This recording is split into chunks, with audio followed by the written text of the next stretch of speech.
Welcome to this special series of Back to Basics Research Talks. This year, for the education talks, before each of the main presentations, I'll be highlighting what records are available, where to find the records, and an overview of issues that we may encounter in our research. These sessions are not designed to be deep dives into the subject. Instead,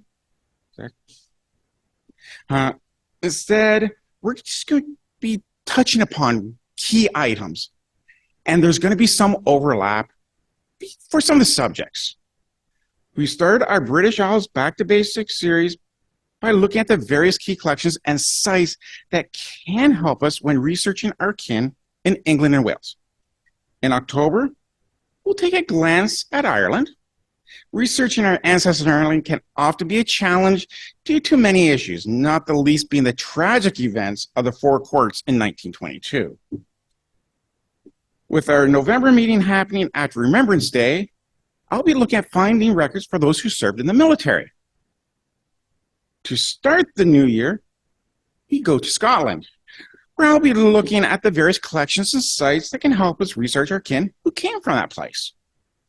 Census records will be the theme for our Back to Basics session in February. I'll be looking at what census records have survived for the countries that make up the British Isles.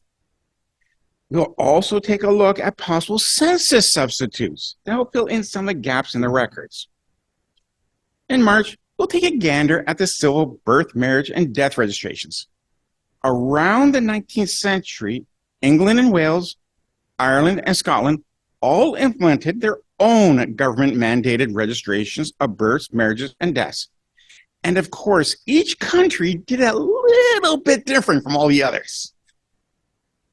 And prior to the establishment of civil birth, marriage, and death registrations, we have the parish registers. And that will be our topic in April. And I wrap up this series in May with a look at immigration and emigration records.